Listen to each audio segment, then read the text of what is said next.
Hello बच्चों, क्या हाल चाल। सब बढ़िया बढ़िया ही रहो। मैं सुशील शर्मा आपका स्वागत करता हूं एस गुरु एकेडमी पर।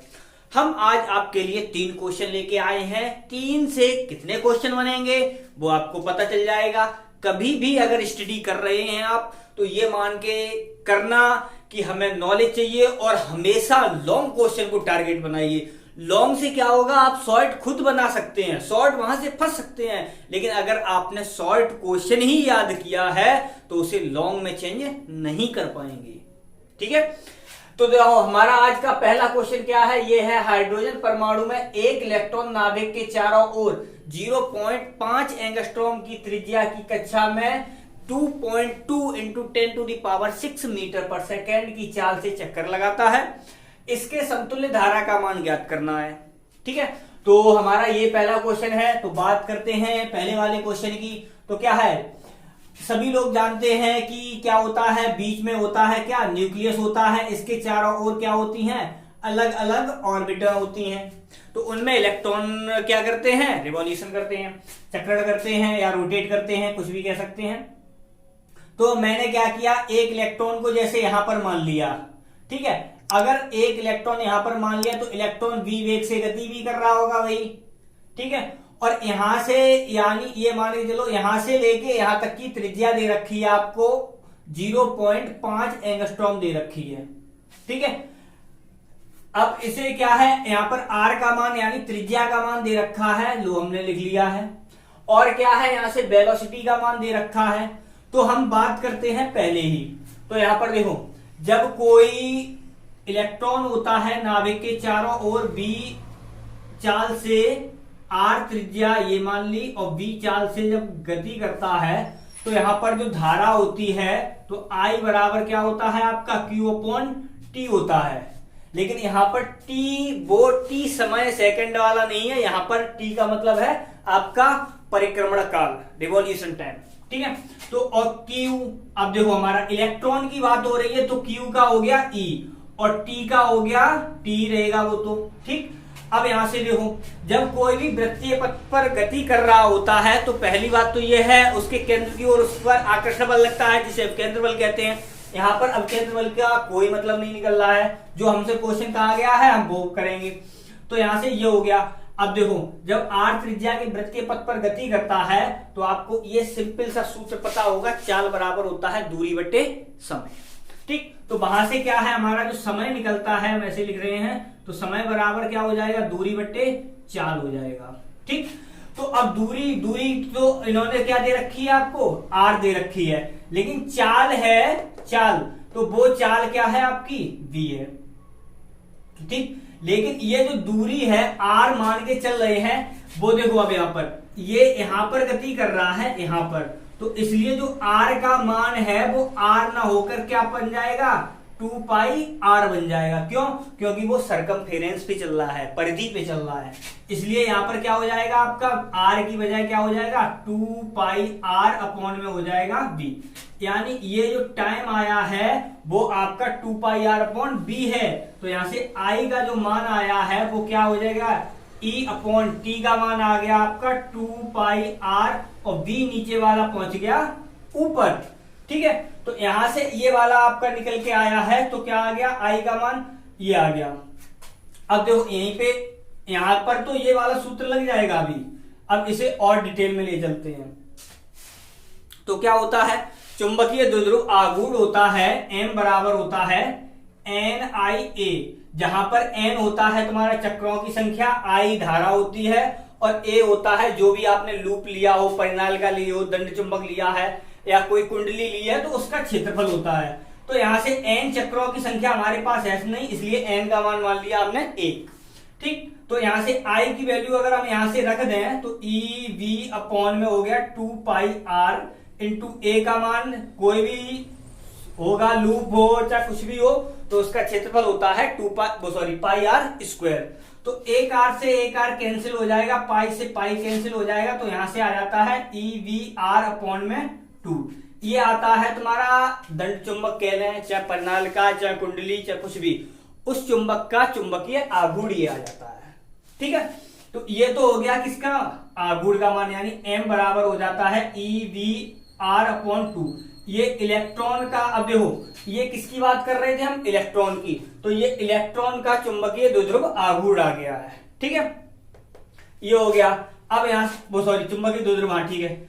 और क्या है, अब यहां से अगर हम बात करें इसे कोणीय संवेग के रूप में लिखें, तो कोणीय संवेग बराबर क्या होता है, J बराबर होता है I ओमेगा, ठीक। तो I जो होता है वो होता है तुम्हारा क्या, जड़त्व आघूर्ण, जिसका मान होता है mr², और ओमेगा, ओमेगा क्या होता है आपका, कोणीय वेग होता है। तो कोणीय वेग यानी B बराबर एक सूत्र होता है R ओमेगा, ओमेगा की वैल्यू यहां से निकालेंगे तो क्या हो जाएगा, B/R हो जाएगा। तो यहां से मैंने क्या लिखा, B/R लिखा, R से R कैंसिल हो जाएगा, ये हो जाएगा mvr यहां से, और ये किसके पदों में है, J के पदों में। जब इसमें और इसका भाग करेंगे तो देखो m/J निकलेगा, वो क्या आ जाएगा, EVR/2 आ जाएगा, और यहां से आ जाएगा mvr। तो यहां से टोटल मिला के क्या हो जाएगा, EVR/ में हो जाएगा 2mvr।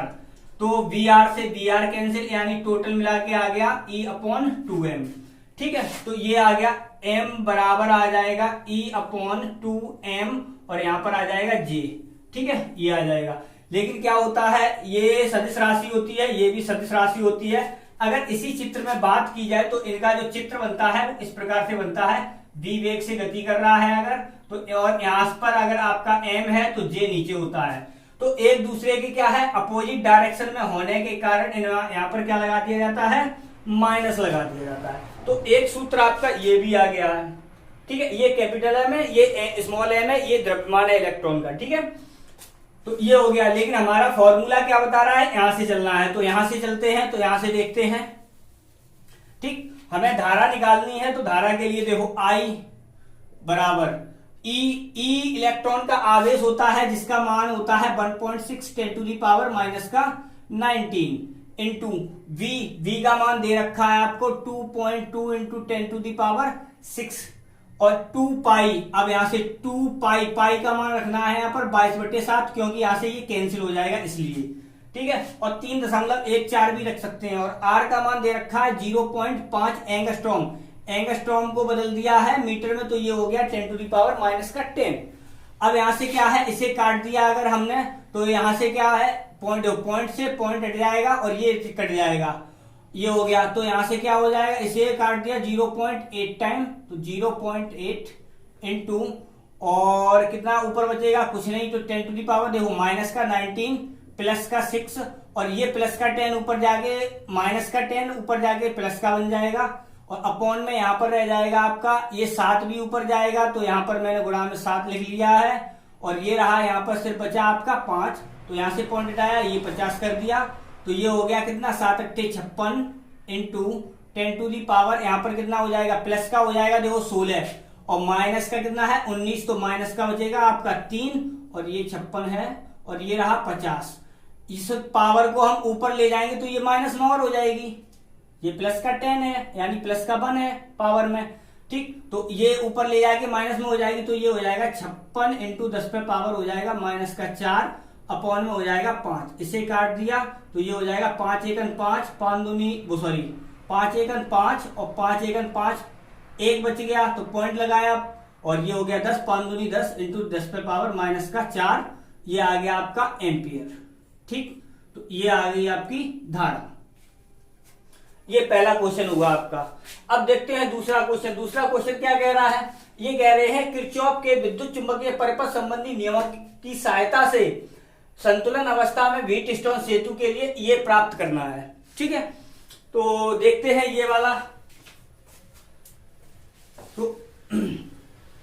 तो इसमें क्या है, इसमें देखो किरचॉफ के नियम भी पूछे गए हैं, और किरचॉफ के नियम को हम एक्सप्लेन करते हैं, और इसके बाद क्या करते हैं, इसके लिए व्हीटस्टोन सेतु की बात करेंगे, ठीक है। तो देखो किरचॉफ के विद्युत संबंधी कितने नियम होते हैं, 2 नियम होते हैं। पहला नियम होता है जिसे बोलते हैं धारा नियम, ठीक, धारा नियम भी कहते हैं, इसे ही कहते हैं संधि नियम।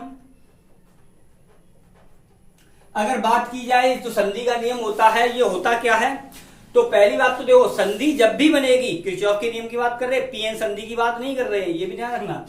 यहां पर हम बात कर रहे हैं संधि की, तो संधि जब भी बनेगी मिनिमम 3 तार होने चाहिए। अगर 3 तार से कम है तो वहां संधि नहीं बनेगी।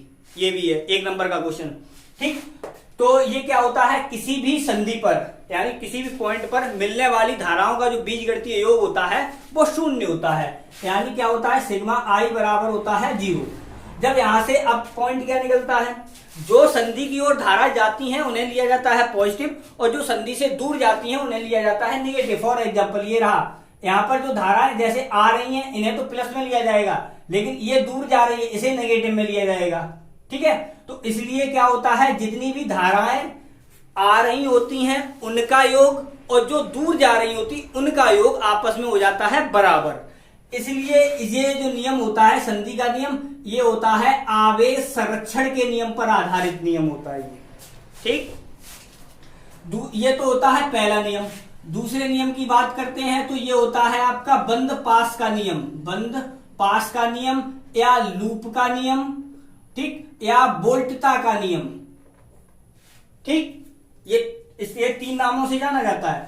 और ये होता क्या है, ये होता है किसी भी परिपथ में जो बंद पास बन रहे हो, यानी ये मानो अगर कोई परिपथ है उसे छोटे छोटे टुकड़ों में डिवाइड कर लो जो बंद टुकड़े बन जाए, तो उसमें क्या होता है, जो भी धारा बह रही होगी उस परिपथ में या उस खंड में, तो उस धारा और उसमें जो प्रतिरोध लगा होता है उनका गुणनफलों का बीजगणितीय योग और उस खंड में लगे सभी सेलों का बीजगणितीय योग आपस में बराबर होता है। कहने का मतलब क्या हुआ, किसी परिपथ में लगे किसी परिपथ के विभिन्न खंडों में बहने वाली धाराओं तथा उनके संगत प्रतिरोधों का गुणनफलों का बीजगणितीय योग उस खंड में लगे सेलों के बीजगणितीय योग के बराबर होता है। यानी क्या होता है, सिग्मा आई आर बराबर होता है सिग्मा ई, ये होता है, ठीक है। अगर बात की जाए इसकी भी, तो इसमें जो पहले वाले नियम में वो मैंने बता दिया, इसमें क्या होता है, अगर आप धारा की दिशा में चलेंगे तो पॉजिटिव लेंगे आई आर का मान, और धारा की विपरीत दिशा में चलेंगे तो आई आर का मान निगेटिव लेना होता है। यहां पर सेल की बात करते हैं ई की, तो अगर निगेटिव प्लेट से पॉजिटिव प्लेट की ओर अगर आप चल रहे हैं तो यहां पर इसका मान लिया जाता है पॉजिटिव। अगर आप पॉजिटिव प्लेट से निगेटिव प्लेट की ओर चल रहे हैं तो वहां पर लिया जाता है निगेटिव। तब ये इन्हें कैलकुलेट कर सकते हैं, अदरवाइज आपके क्वेश्चन गलत हो जाएंगे। और ये बात की जाए ये किस नियम पर आधारित है, तो ये होता है ऊर्जा संरक्षण नियम पर आधारित। अब एक क्वेश्चन, किरचॉफ के नियम होते हैं वो एसी और डीसी यानी अल्टरनेटिव और डायरेक्ट करंट दोनों के लिए काम करते हैं। ये भी 1 नंबर का क्वेश्चन, ठीक, ये हुआ। अब बात करते हैं किस पर, आते हैं व्हीटस्टोन सेतु पर। तो आप सभी लोग जानते हैं व्हीटस्टोन की जो खोज करने वाले कौन थे, क्रिस्टी नाम के वैज्ञानिक थे। उन्होंने व्हीटस्टोन सेतु की क्या खोज की थी, लेकिन व्हीटस्टोन सेतु को मतलब हर जगह पहुंचाने का या लोकप्रिय कार्य करने का जो काम किया था वो किया था व्हीटस्टोन ने। तो इसीलिए उन्हीं के नाम पर इस सेतु का नाम व्हीटस्टोन सेतु पड़ा था, ठीक। अब बात करते हैं व्हीटस्टोन सेतु की। सभी लोग जानते हैं कि यानी क्या होते हैं, एक चतुर्भुज बना होता है, उसकी क्या होती है, लो मैं ऐसे ही बना रहा हूं, यहां पर रेजिस्टेंस लगा होगा, यहां रेजिस्टेंस लगा होगा, यहां रेजिस्टेंस लगा होगा, तो ये लगा लिया मैंने रेजिस्टेंस यहां पर, ठीक। अब क्या होता है, एक विकर्ण में क्या लगा होता है, एक सेल लगी होती है और कुंजी लगी होती है, ठीक। तो ये लो मैंने दाब कुंजी लगा देते हैं, ठीक, ये लो, इसे मान लिया K1 और यहां पर एक गैल्वेनोमीटर लगा होता है और यहां पर एक कुंजी लगी होती है, इसे मान लिया K2। यहां पर P मान लो, इसे Q मान लो, इसे R मान लो और इसे S मान लिया। करंट यहां से जाएगी, इसे A मान लेते हैं, इसे B मान लेते हैं, या ऐसे डाल देते हैं, इसे B मान लेते हैं, इसे C मान लेते हैं, इसे D मान लेते हैं। ये बन गया आपका क्या, व्हीटस्टोन सेतु बन गया, ठीक है। अब यहां पर देखो, उन्होंने ये कहा था किरचॉफ के नियम का प्रयोग करके हमें क्या P/Q R/S प्राप्त करना है। तो अब यहां पर देखो, अगर आपका वोल्टेज यानी यहाँ पर जो करंट यहां से यहां जाएगी तो यहाँ पर दो भागों में बढ़ जाएगी। इसे मान लिया हमने इधर I1 और इसे मान लिया इधर I2। ठीक है, अब क्या है, अगर आपका VV यानी क्या है, पॉइंट B का वोल्टेज है पॉइंट D के बराबर है, तो ये जो परिपथ बना है वो आपका संतुलन स्थिति में होगा। किसमें होगा? संतुलन स्थिति में। जब संतुलन स्थिति में होता है तो क्या है, इसमें करंट फ्लो नहीं होता है। क्यों? क्योंकि आवेश का प्रवाह ही नहीं होगा। हमेशा आवेश का प्रवाह कब होता है? जब आपका विभव कम ज्यादा हो तभी। और जब पॉजिटिव चार्ज होता है तो हमेशा वो उच्च विभव से निम्न विभव की ओर चलता है। अगर निगेटिव चार्ज होता है यानी इलेक्ट्रॉन की बात की जाए तो वो हमेशा निम्न विभव से उच्च विभव की ओर चलता है। ठीक, तो यहां से युगा। अब क्या है, इसमें कोई भी धारा नहीं जा रही है। इसका मतलब क्या है, अगर हम इसे सीधा जॉइंट ऐसे करके मान सकते हैं।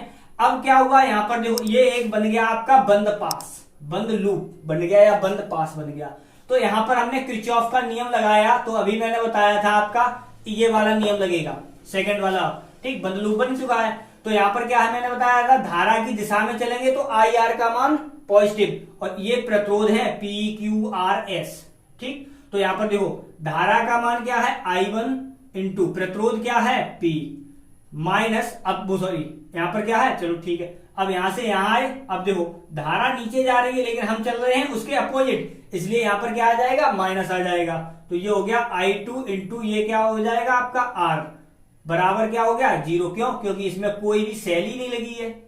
ठीक, तो यहां से क्या हो जाएगा, I1P बराबर हो जाएगा I2R। ठीक, ये समीकरण पड़ गया हमारा फर्स्ट वाला। अब यहां पर आ जाओ, जब यहां पर कोई भी करंट नहीं जा रही है तो जो धारा यहां जा रही होगी संतुलन स्थिति में तो वही धारा यहां होगी, जो करंट यहां जा रही है वही वाली करंट यहां पर होगी। तो अब यहां से चलते हैं बी पॉइंट से, तो देखो I के डायरेक्शन में चल रहे हैं तो ये हो जाएगा I1Q बराबर, हम डायरेक्ट ले रहे हैं यहां पर आ जाएगा, तो ये हो जाएगा I2S। अब यहां से क्या करेंगे, हम भाग कर देंगे, डायरेक्ट लिख रहे हैं हम, तो ये हो जाएगा, तो ये कैंसिल, I से I और I से I ये कैंसिल, तो यहां से क्या हो जाएगा, P अपॉन Q बराबर हो जाएगा R अपॉन S। तो ये आपका निकल आया किसके द्वारा, किरचॉफ के वोल्टता सिद्धांत के द्वारा। ठीक है, या सेकंड लॉ के द्वारा। अगर देखो इतना आपको संतुलन स्थिति में पढ़ने को मिलता है, ये भी है जितनी करंट यहां पर आई थी, क्योंकि आई तो टूटा था I1 और I2 में, उतनी ही करंट यहां भी हो जाती है आगे I। अगर सपोज करो यहां पर पोटेंशियल कम ज्यादा हो, यानी VV ग्रेटर देन VD हो या VV is less than VD हो, तो भी यहां करंट उतनी ही आएगी। अंतर ये आएगा, यहां पर तुम्हारी डिस्ट्रीब्यूट होकर यहां पर जो मिलेगी आके वो आपको सेमी करंट मिलती है। ठीक है, उसे ज्यादा लंबा नहीं खींच रहे हैं। ठीक, अब आते हैं किस पर, हाइगेंस के नियम पर। तो हाइगेंस का नियम को जानने से पहले कुछ पॉइंट अलग से जान लेते हैं कि तरंगाग्र क्या होता है। ठीक, और हाइगेंस का नियम क्या होता है, तो हाइगेंस के द्वितीयक नियम पर बाद में आएंगे। तो पहले देखते हैं क्या तरंगाग्र क्या होता है। तो तरंगाग्र क्या होता है, तो मैं देखो कोई भी स्रोत होता है, जो तरंग स्रोत होगा वहां से क्या निकलेंगी, तरंगें निकलती हैं। जब ये तरंगें किसी माध्यम में आती हैं तो माध्यम के कण क्या होते हैं, कंपन करने लगते हैं। तो क्या है, कण कंपन कर रहे हैं तो वहां पर हम एक ऐसा पृष्ठ ले लें जो कण कंपन कर रहे हैं वो उनका जो कलांतर हो वो नियत हो। कहने का मतलब क्या है, उन सभी कणों के बीच जो कलांतर हो वो फिक्स रहे, तो ऐसे पृष्ठ को कहा जाता है तरंगाग्र, बिफरंट। तो क्या है, माध्यम में कोई ऐसा पृष्ठ ले लें जिसमें सभी कण स्थित हैं, वो सभी समान कला में हो, तो उसे कहा जाता है बेफ्रंट यानी तरंगाग्र कहा जाता है। तरंगाग्र बेलनाकार भी होता है, गोलाकार भी होता है, रेखीय भी होता है।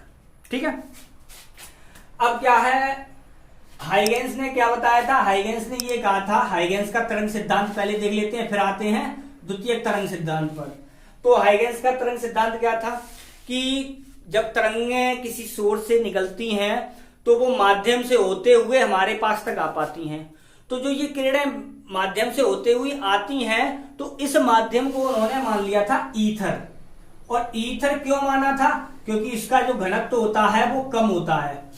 ईथर को ही क्यों माना, ऐसे बात क्वेश्चन बनता है ना, ईथर को ही क्यों माना, क्यों, क्योंकि इसका जो घनत्व होता है वो कम होता है इसलिए, ठीक। और इसमें प्रकाश के संचरण के लिए सभी गुण पाए जाते हैं, इसलिए ईथर को ही माना था। और बात की जाए तो ये एक काल्पनिक माध्यम था, यानी सिर्फ उन्होंने कल्पना की थी, कह दिया था, कोई प्रैक्टिकल नहीं किया, सिर्फ कह दिया ऐसे ही, ठीक। तो ये हुआ, लेकिन फिर बाद में क्या हुआ, ये इनका जो तरंग सिद्धांत था वो फेल हो गया। क्यों फेल हुआ था, क्योंकि इन्होंने जो प्रकाश को माना था वो माना था अनुदैर्ध्य, और अनुदैर्ध्य के द्वारा क्या हुआ था, ध्रुवण की व्याख्या नहीं कर पाए थे, ये ध्रुवण की व्याख्या नहीं कर पाए।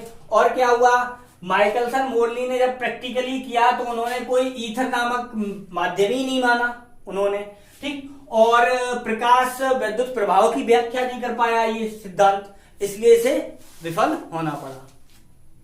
फिर आया आपका क्या, हाइगेंस का द्वितीयक तरंगिकाओं का सिद्धांत।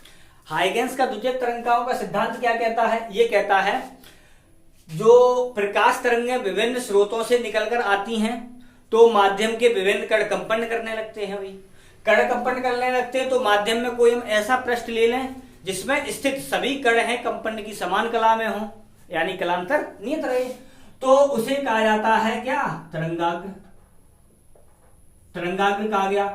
अब क्या होगा, तरंगाग्र के जो पॉइंट होंगे, जैसे ये माध्यम है, वो सॉरी ये रहा आपका तरंगाग्र, इसमें ये कण है, ये कंपन कर रहे होंगे, तो ये जो कण होते हैं वो नए तरंग स्रोत का कार्य करते हैं, यानी तरंगें तो कहीं दूसरी जगह से आ रही थी, लेकिन ये माध्यम का हमने एक पृष्ठ ले लिया, उसमें भी कण होंगे और ये कंपन कर रहे होंगे, और ये कण होंगे, इनके बीच कलांतर नियत होगा, तो ये जो कण होंगे वो एक नए तरंग स्रोत का कार्य करेंगे, और इनसे खुद ही क्या होंगी, तरंगे निकल रही होंगी, और ये तरंगे निकल रही होंगी जो तरंगा पहले से तरंग आ रही हैं उसी चाल से आगे बढ़ेंगी, उसी चाल से आगे बढ़ेंगी। तो उन्होंने ये कहा कि ये जो तरंगे निकल रही हैं इन्हें ही कहा गया है द्वितीयक तरंगिकाएं।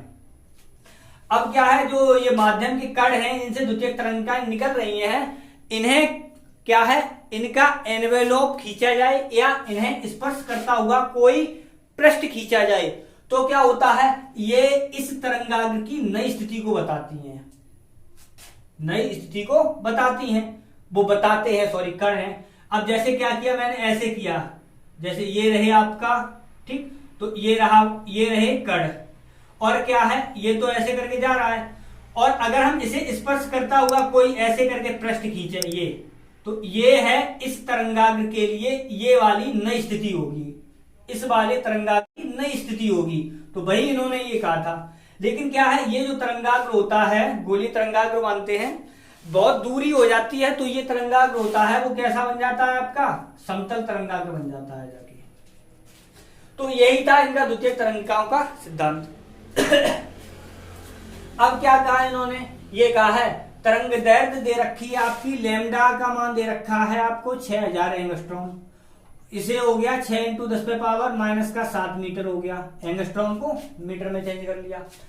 एन यानी क्या है, वायु से इतने अपवर्तनांक वाले कांच, यानी वायु से जा रहा है, ए यानी ANG का मान दे रखा है 1.5, कांच की सतह पर आपतित होता है अपवर्तित प्रकाश के लिए लैम्डा और बी का मान निकालना। अच्छा ठीक है, तो यहां से देखो, इसी को एन कहते हैं, इसी को ANG कहते हैं, ठीक, क्योंकि वायु के सापेक्ष कांच का अपवर्तनांक है।